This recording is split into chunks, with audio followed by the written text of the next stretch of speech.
We're back. If you saw us last time, we had 8 sports cars. Each of them cost less than $8,000, and 2 of them we happen to already own. They're these cheap sports cars we've been driving for the last year. Thanks to AutoTempest and Power Stop Brakes, they made this entire comparison possible. These are the 2 that we wanted a new experience with, but now we've chosen one we can agree on that should be compared. The Miata, let's be honest, of course. It's a Miata, but now we've got 2 that we think we should have bought, and now it's on. You're watching Everyday Driver. We make a TV show, podcast, and YouTube channels helping you find a car you'll love. This is our second cheap car challenge, and with the help of AutoTempest, we're doing a year of adventures in $7,500 sports cars. Subscribe so you don't miss a thing.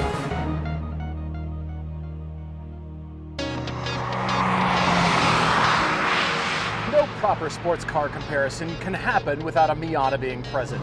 This is a year 2000. It's the special edition with that maroon paint, and it looks really good. This car was very well bought. When they started the Miata project, they looked at the classic roadsters of Britain and Italy from the 50s and the 60s. The Miata itself is one of the most successful sports cars of all time. And that is Miata taking and mastering the fundamental elements of fun car. This second gen Miata is about as crisp as a car can get. The owner bought it last year for $7,000. It doesn't matter if you're in love with Miatas or you hate them simply for the purpose of polarity, you can't deny how good these things are. And now it's been so successful, it has become the new benchmark. If anyone is making a roadster now, they're not looking at the Lotus Elan anymore. They're looking at the Mazda Miata and going, how does this compare to the MX-5? Is this as good as Mazda's done for 30 years at this point? So this is the second generation, the NB Miata. It's got the exposed headlights now, and that's because the pop-up headlights, they didn't pass pedestrian crash standards. The proportions are so good on this car. I hope Mazda keeps making the Miata for a long time in whatever form it takes on. If you'd like to know what you need to drive a car, well, the Miata has just that. It has nothing extra. Everything about this is tiny and cute and diminutive, and you just kind of want to look at it and make little ooh noises because everything's just got this little 3/4 scale feel. And the best part about this is there's no screen. It's just driving. Just the simplest of controls, a manual transmission, a genuine handbrake, a good seating position, but just clean classic sports cars. I think that will still be a niche for car companies to make money in.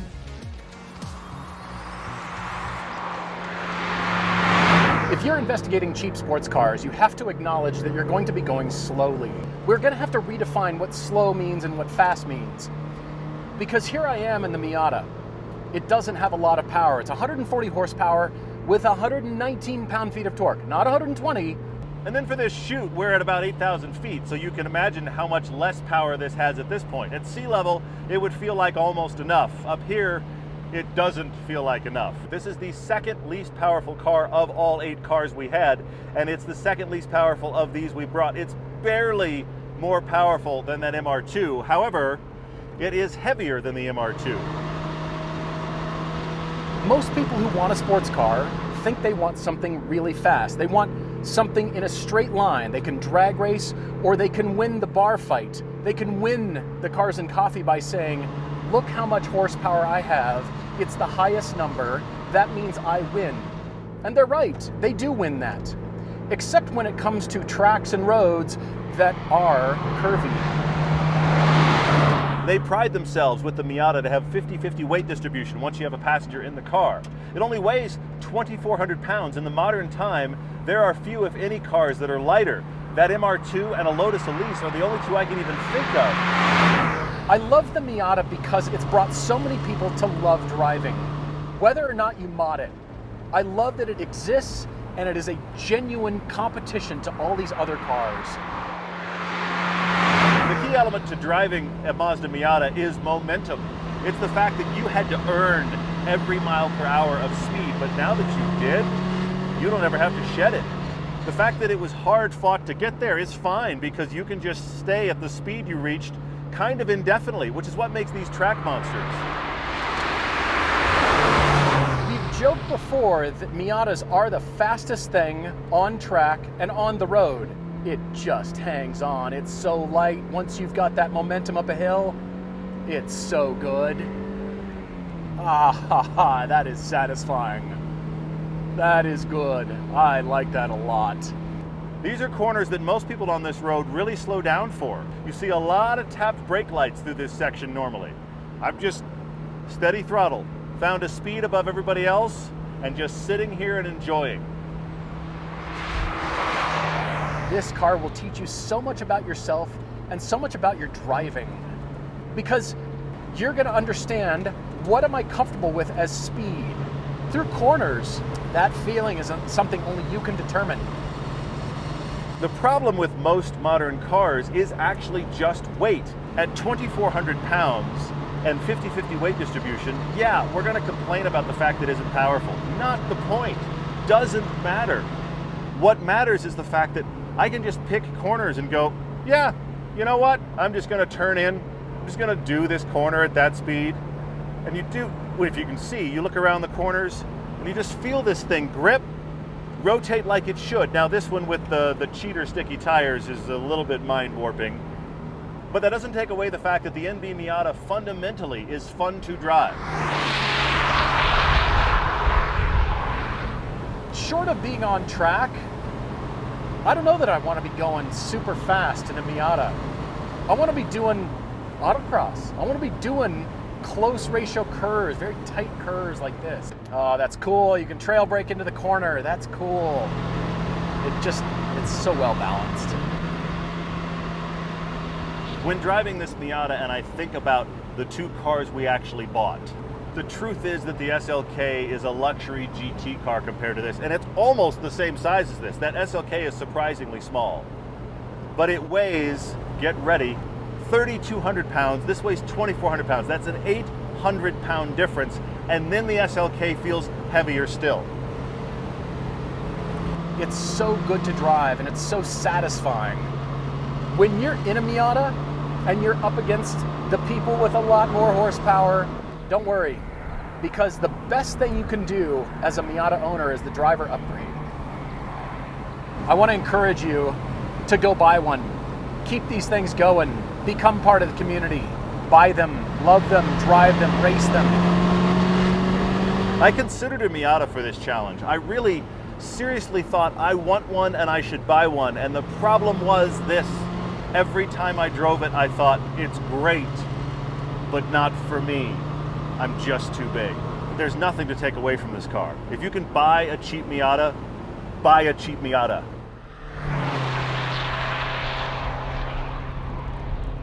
I cannot deny how good this is to drive. The precision, the feel, the road holding, the trail braking, the fact that you can try stuff.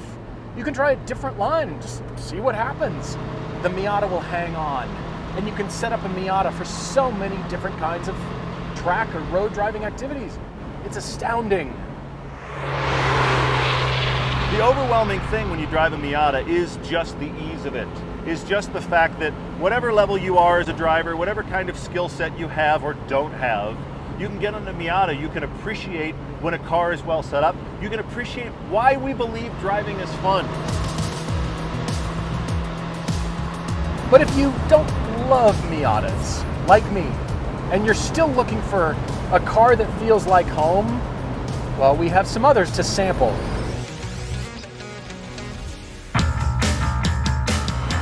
In possibly the least surprising moment in the history of our show, Paul really thought that the Porsche should come along for the 5-car piece. We've agreed on the Miata. That should always be in every proper sports car competition. But it's the Boxster that I feel most home in. The Boxster was created in an attempt to, frankly, save Porsche. They needed a car to attract sales. The 93 concept car debuted, and everybody just loved it. The problem is, Porsche was financially strapped. They needed to make money. Porsche hired consultants from Toyota to come in and tell them how they could be more efficient in building cars. One of the big things they were told is parts sharing. And as a result, when the 986 Boxster came out, just shortly before the 996 911, all of a sudden there's parts sharing going on. That just means you're reusing parts and you've got a new model that everybody wants? Well, that's just smart business. and everybody did want it. This is a 2003 Porsche Boxster. That is the base Porsche Boxster. In 2003, this would have been the cheapest Porsche model you can buy. If you'd like an 03 and up, that gets you the glass rear window, and it gets you a glove box. Hey, a glove box, I can store stuff. It also has refinements throughout to steering, a bump in the power, many things that you'd probably prefer. I did find an 03 in good condition for $6,500.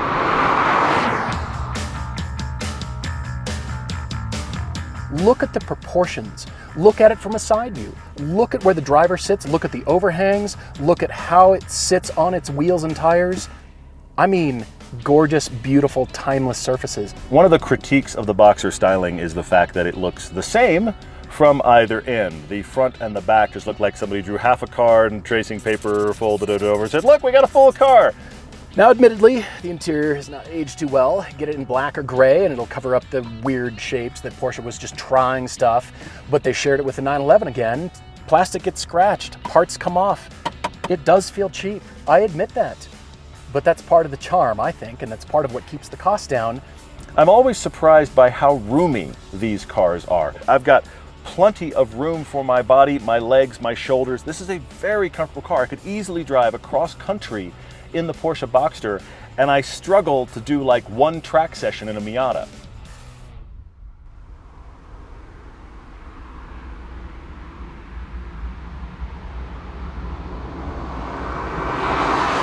This is a 2003 .2, so it's the .2 986 generation. Improvements have been made since the first 986 came out.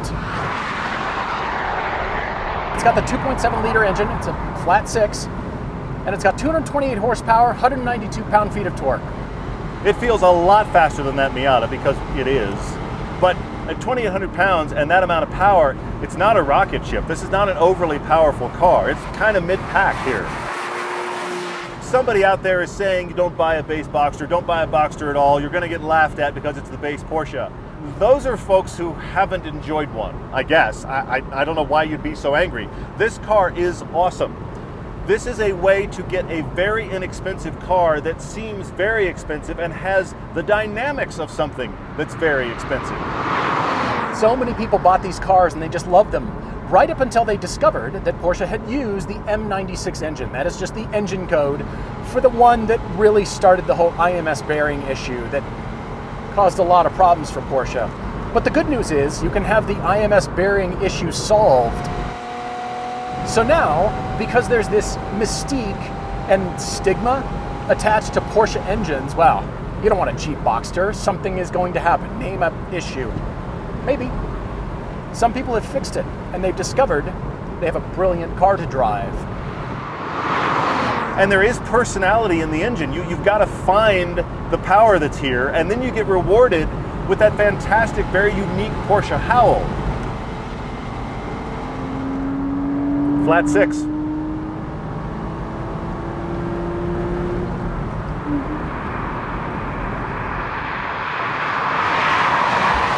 Todd has a Lotus Elise and I have a Porsche Cayman GTS. Mid-engine cars, they're both very different. But the mid-engine rotation, that dynamic, is I think what we're both most attracted to. What's great about it, especially when you get used to it, is how much it lightens up the front end and lets the steering talk to you more.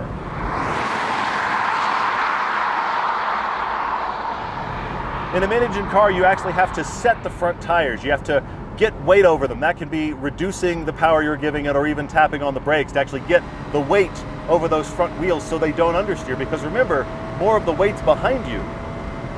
And that's why I love it so much. It's the dynamics. It's the weight transfer. It's the mid-engine beautiful handling that it has. The balance, how neutral it is. It just speaks to me.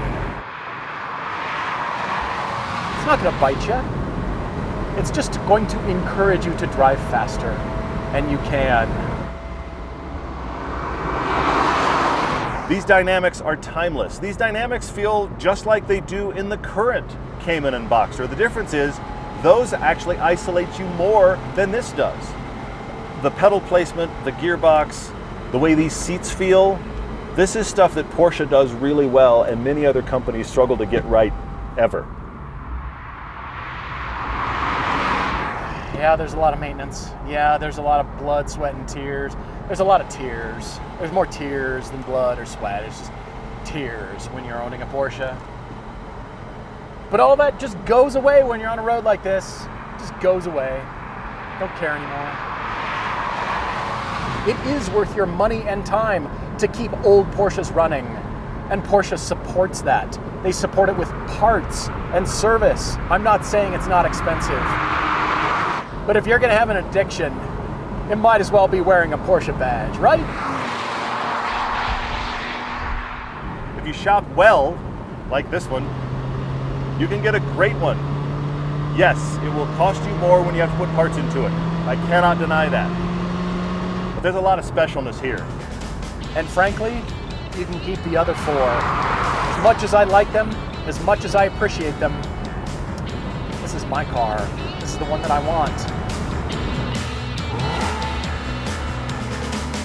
Let you in on a secret. This drives better than the 911 convertible. If you're looking for a Porsche convertible, don't buy the 911 convertible. Buy a Boxster and be happy.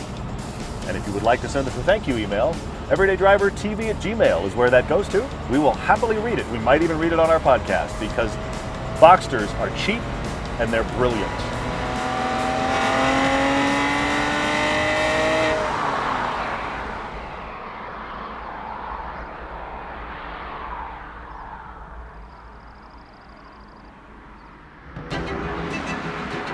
The often forgotten and overlooked Toyota MR2 Spyder. This is the third generation of Toyota's MR2. The first gen came out before the Miata did. The Miata was released in 1989. That was the last year of the first gen MR2. For 2 generations, it was a target top with vague Ferrari-style styling. Then in 2000, they released this car. This is the MR2 Spyder. It only came as a convertible. It was smaller and lighter than both the generations before. This is a fresh take on Toyota redesigning everything they know about sports cars. This wasn't a do-it-all. This was specifically designed to appeal to the kind of person that just wanted a fun toy. I suppose you could argue that that's all of these cars, but this one was just designed from new to be a second or third car. Now, the chief engineer of Toyota's sports car program at the time sketched this car with the thinking that Toyota executives need to be convinced they need a new fun sports car. The sketch was so interesting to Toyota executives that they green-lighted the project and this car was born. The lights on this are enormous. This has such a strange frog face. It's out of proportion. It's like a baby's head. It's like that couple who has a newborn who keeps showing you their photos of how cute they think their baby is, and you're going, yeah. Then you move into the interior and there's 2 major problems. First off, there's almost no storage in this car. It has the world's tiniest frunk. There's a small glove box, there's a few little pockets here and there. There's actually some storage in the back that Toyota claims if you have the world's smallest golf bag, you could fit it horizontally back here. This doesn't look like the year 2000. This looks like late 80s to my eye. The switches, the clock, and then you've got a piece of pipe for the door handles that doesn't strike me as a clever use of pipe, it just looks cheap. It's very usable and it feels very robust. It's that indestructible Toyota plastic that is just, it doesn't feel like it's going to break. Nothing about this interior seems nice or really elegant. This has a tiny 1.8 liter 4-cylinder engine. It's the 1ZZ if you want to get geeky. That is related to the 2ZZ that was in the Celica GTS and also in the Lotus Elise. 138 horsepower, 125 pound-feet of torque makes it slightly less horsepower even than that Miata that we have, but a little bit more torque. This car weighs less than that NB Miata. This weighs 2,200 pounds. That is 200 pounds less than that Miata and a few hundred pounds less than both the other generations of Toyota's MR2. It is faster than the Miata if you do care about that. The 0 to 60 here is closer to 7 seconds flat. Let's be honest, that's not quick. But I feel like Toyota had a chip on its corporate shoulder when they introduced this car, because the entire thinking behind it is to get better than 100 kilowatts per ton. That is the magic number for supercars of that era from a power to weight ratio. Now 100 kilowatts translates to right about 134 horsepower per 2,000 pounds. So Toyota did it. They achieved their goal. It's under stress and it's just dead reliable. You almost don't have to do anything to this car. It's a Toyota, it's just going to run. You have to cane this engine. You have to get it up above 4,500 RPM. It's naturally aspirated. We're at altitude. And then when you put your foot in the gas, it actually does surge forward a bit. But it surges like the aging athlete. It's not like on point, but it'll give you a little bit more than you had. This is exactly like the Miata thinking when it comes to how to drive it. This engine also is really thrashy. Now it's got 135,000 miles on it, but it doesn't sound good. I don't want to wring it out. And overall, I don't feel like this is a car I want to go fast in. But that is the beauty of it. At slow speeds, it's really fun. Your reward, though, is such a unique driving experience that rivals the driving experience of that Porsche Boxster. Now think about how much different it's going to be to maintain this MR2 Spyder versus an $8,000 Porsche Boxster. Now suddenly you want an MR2 Spyder.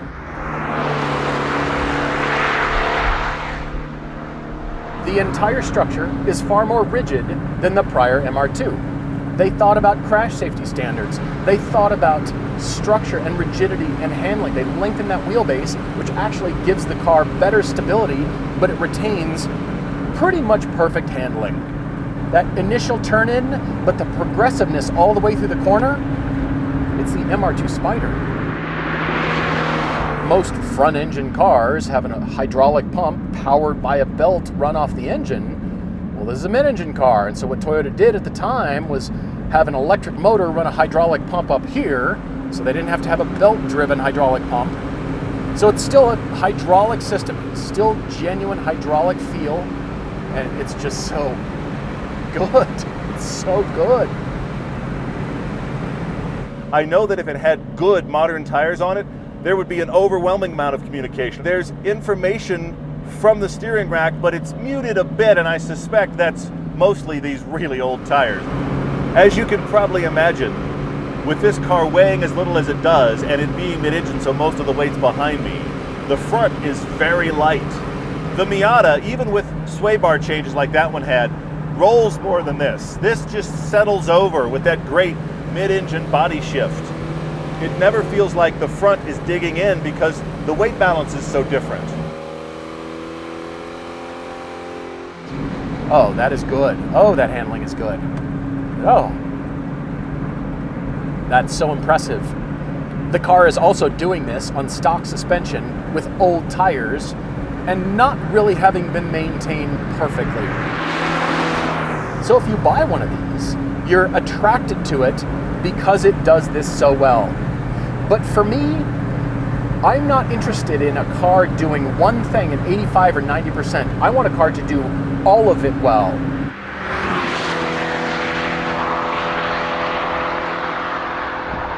I've always had a little bit of a thing for this car. I've always kind of wondered, should I have bought one when we were looking for our cheap sports cars? I went with the Z4 because it was so different from this and from my Elise.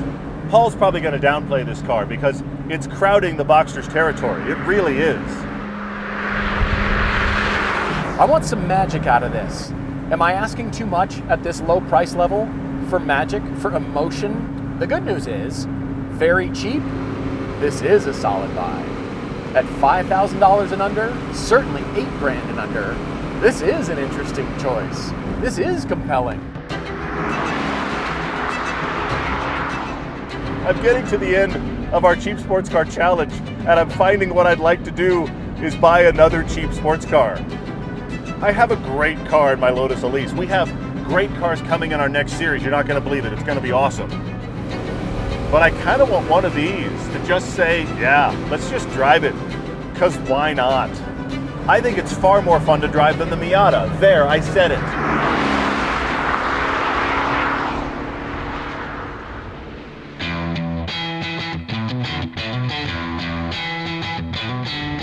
So we've come full circle, back to the cars that started this whole cheap car discussion for Paul and I. We had to bring our own cars as part of the top 5 just to debate, were we idiots? Probably. Should we have bought something else? Most likely. But more importantly, how do these cars hold up once we pull the best from all 8? I've had this Z4 for almost a year now, and honestly, the longer I've had it, the more I've liked it. There were things that were jarring at first, but overall, it's been great. Well, I can tell you, Todd did it right. He chose well. It didn't seem like that at first. This car was bought in Phoenix and driven back to Utah, and it looked rough. It needed some care. It needed a few things. It needed suspension and tires, and bought for $7,000. Yeah, more money was put into it, and that's the big scary part of this cheap sports car challenge, part of the ownership. Walk around this car and look at the shapes. They seemed weird in 2004, right? Look at them now. It seems clean and beautiful. Even with terrible paint and dinged up bumpers and scratched everything, it still catches your eye. I think the styling and interior are both aging better than the Z3. I also think this car is more attractive than the SLK. I have to say it, I think it is. Now you look at the interior and it does look a little dated, but it's clean and simple, and that's the best part about it. The controls are very clean, easy to operate. The best part is it doesn't have a screen. The vents are up high and you can put a single DIN size stereo in. The steering wheel is a little strange. It's pointed at my left shoulder, and the seating position is good. These seats have covers on them because they are torn up. The driver's side bolster has completely collapsed. In fact, you sit leaning a little bit in this car. That's quite frustrating, and after a little while, just plain hurts. That's also the problem that you get with convertibles, is because the tops stay down, the sun just beats on everything and wears things out quicker. I have the top down, however, the top is broken. It's just turned into an almost manual top. BMW, in their wisdom, gave this top 3 motors. There's a motor that attaches or releases it from the A-pillar. There's a motor that takes it down into the bodywork or back up, and there's a motor that sucks it into the bodywork and locks it. The middle motor is broken. You can release it with the motor, you can push it back yourself, and you can suck it into the bodywork with a third motor. That makes this no longer easy. I fit in here, that's a key thing. Unlike that Miata, and frankly, I was on the verge in the MR2, I have plenty of headroom here. I'm down in the cabin. I'm not going to have my cap blow off. I'm sitting here normally, and I'm looking underneath the A-pillar. I have a surprising amount of shoulder room, leg room, knee room. This is a huge cabin, in spite of the fact that the car's not very big.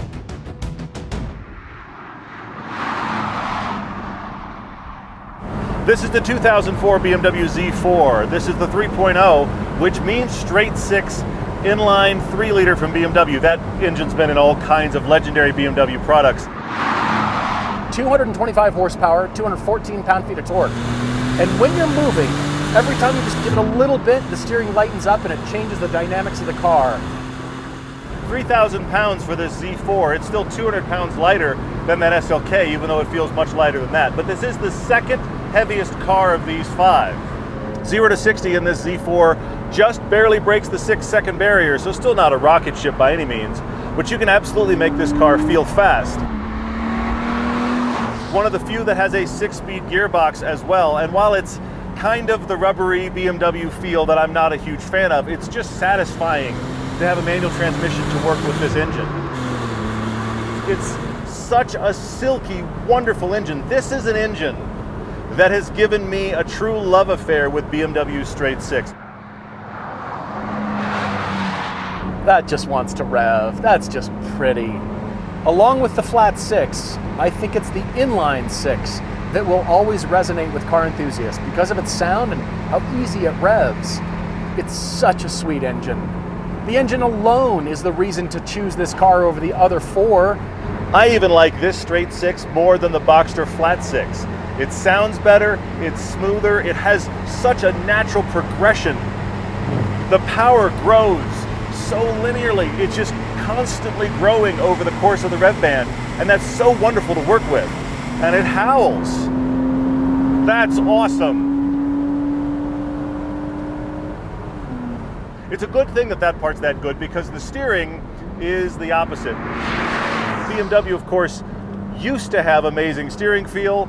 They did actually in the early 2000s when this car was being made, but if you want good steering feel in a Z4 of this generation, you have to go with the M. The M still has the hydraulic steering rack from the great E46 M3. This does not. This has an electric steering rack, and we've talked for the past year about the fact that your awareness of the car's attitude comes from everywhere but the steering wheel. Even though there is no feel, you do have a little bit of that BMW precision, a little bit of precision. I'm not going to bless it with this car is precise, because it isn't. But it's fun to drive, because it's way back. I'm sitting way back in the car, and I've got this long hood, and it's just classic sports car kind of feel. The Miata's almost there, but the Boxster and the MR2 Spyder don't have that. What makes this car fun is long, fast sweepers. It's not great in really tight stuff, but long, fast sweepers where you can hear the engine howl and you can work your way up through the gears, you start to settle into what this car does best. Easy to drive quick. You just have to get used to the fact that one of your five senses, you know, the one you count on, the steering wheel, that one's mute. But everything else is really good. This car tracks so well, it's just fast. Despite its body roll and all of its shortcomings, it's squishy and big. But if you had never driven those cars and you got into this car, I think you'd love it. And for that reason, even if you have, I think it's worth getting. Because the engine, the way the car composes itself, and the styling. You've got a Roadster for this amount? Kidding me? Even though I didn't get this car, I want one. It's part of my top 3. I'm surprised to put this car with the others that we brought and to find how much I still like it. It's not my favorite of the group, but it's definitely in my top 3. When I didn't buy a Boxster or didn't buy a Miata when we started this challenge, I thought, I'm gonna get to the end and feel like a real idiot. But in the case of the Z4, I think I found something that I would have otherwise overlooked. I can honestly say that I'm gonna miss this car when it goes. When one of you wins this car, I'm gonna be a little sad to see it go. Now, that was the whole point. We bought them for a year, we wanted to try them for a year. What I've got here is a better car than most people realize. If you can't afford an S2000, get one of these. Wind up with a pretty great car.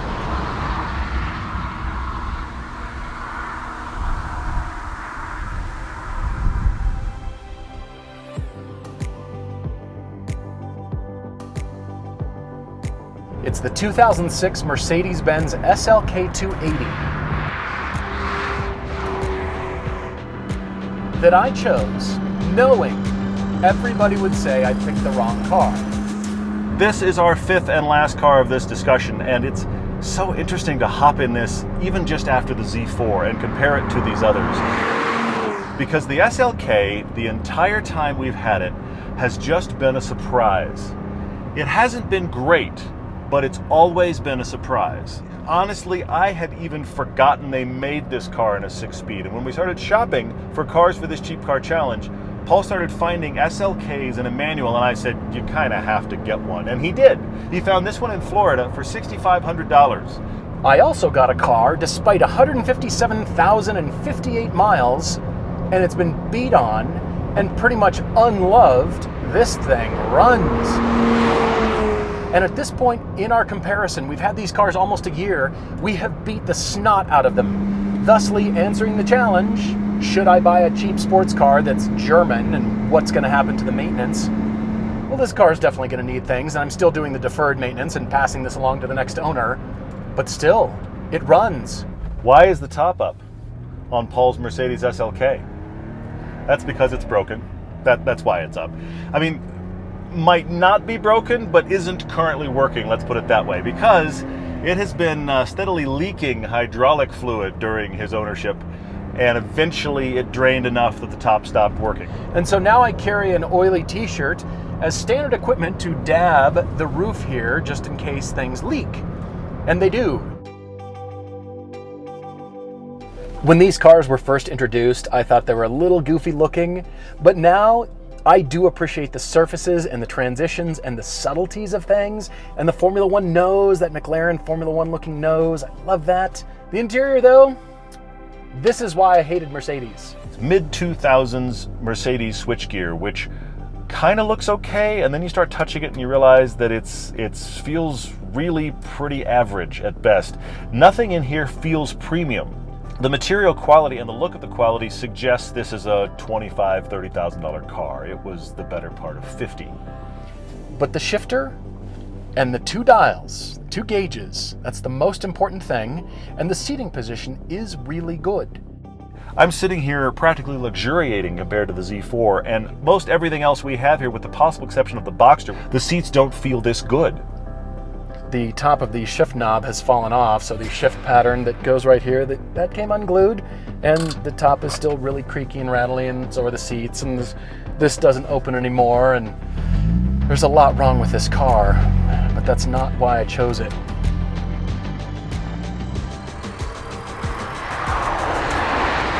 The surprises here start with the 6-speed manual gearbox. This has the same size engine as the Z4. It's a 3-liter 6-cylinder, but it's a V6 and not a straight 6 or flat 6 in the case of the Boxster. It has very similar power to the Z4, in fact, almost exactly the same. It makes 228 horsepower and 221 pound-feet of torque. And it's the car that I think nobody would choose. I'm still hustling, I'm still moving fast, and then I get to shift constantly. And it's great. And it reminds me that I'm in a sports car, despite Mercedes deliberately making this heavier and more of a cruiser machine. And if you're just more into cruising, you still want an inexpensive sports car, you cannot overlook the SLK. I still think this generation is the best looking of all the SLKs. This is the one to have. And the manual is superb. As a matter of fact, I think it's among the best, if not the best, feeling and shifting manual of all 5 of these cars. But if car enthusiasts claim that having a great manual transmission makes everything better, well, then the SLK wins just on principle alone, doesn't it? It's a little sad, because Mercedes has stopped making manual transmissions, and then you get in this one and you go, why did you stop? That was great. You've robbed the world of a good manual transmission. I mean, a really good manual transmission. That's bizarre. Why would you do that? You're just teasing us now. They existed, they were great, now they're gone. This isn't an engine that you want to work with, but it's a gearbox that you do. This gearbox in the Z4 would rule all. This engine's an interference engine. They had a few little issues with it where it destroyed itself. The problem with the engine on this car was that it had a center balance shaft at the bottom of the V to counter-rotate against those forces of the engine to try and smooth things out, which was a bad idea and cost Mercedes a lot because there was a class action lawsuit about engine failure from the timing chain skipping the tooth on that sprocket.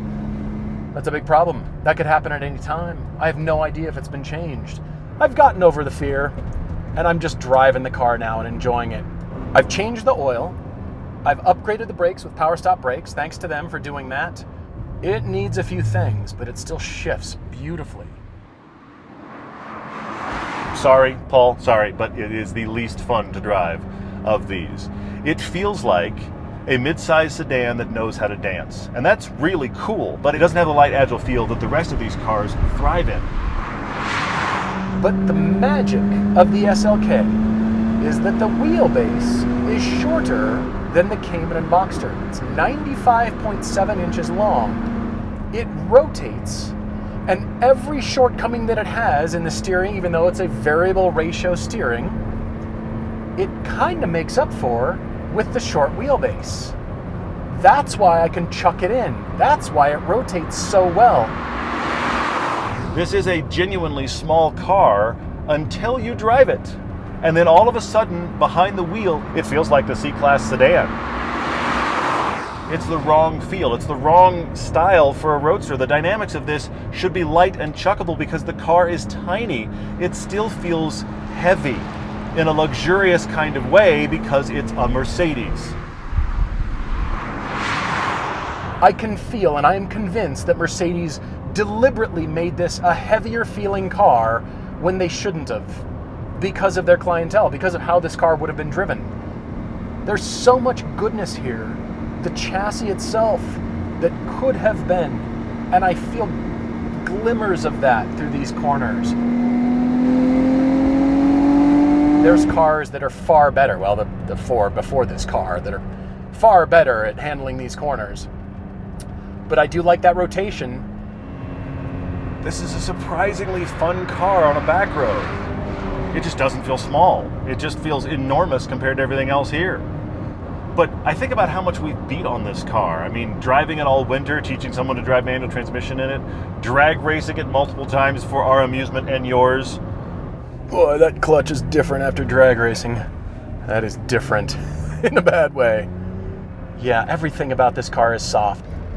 But otherwise, this car runs. And it's still fun. There's just not as much joy here. But there is personality.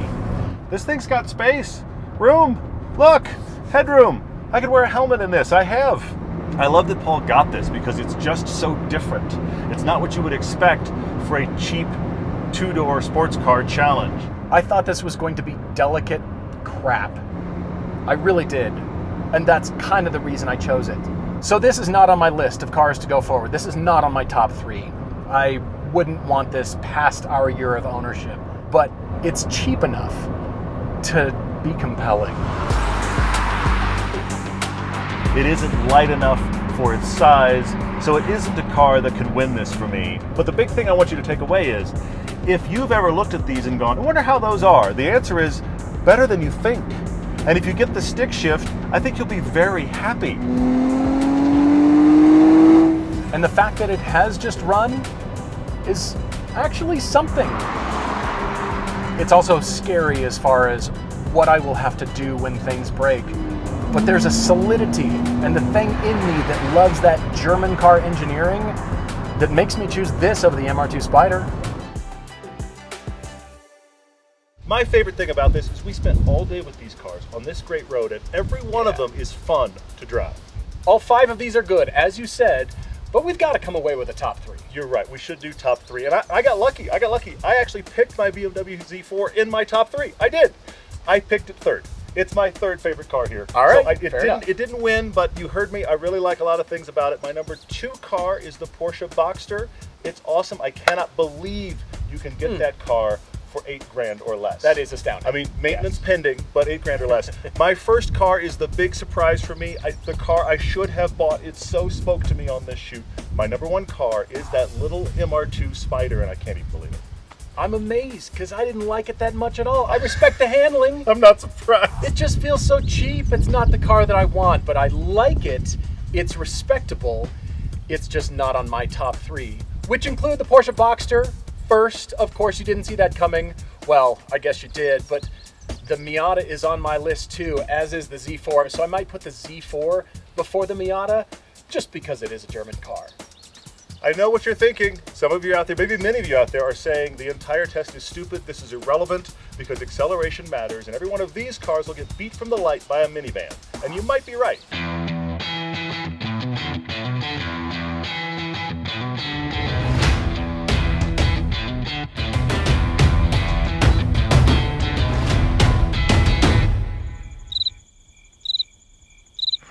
Three, 2, 1, go!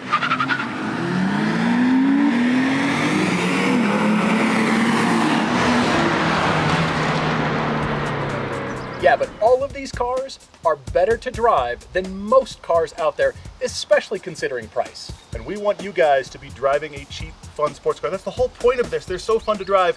You can actually win these 2 cars. Right now on our website, everydaydriver.com, you can sign up to win.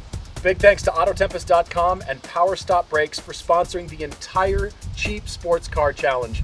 And thank you for watching.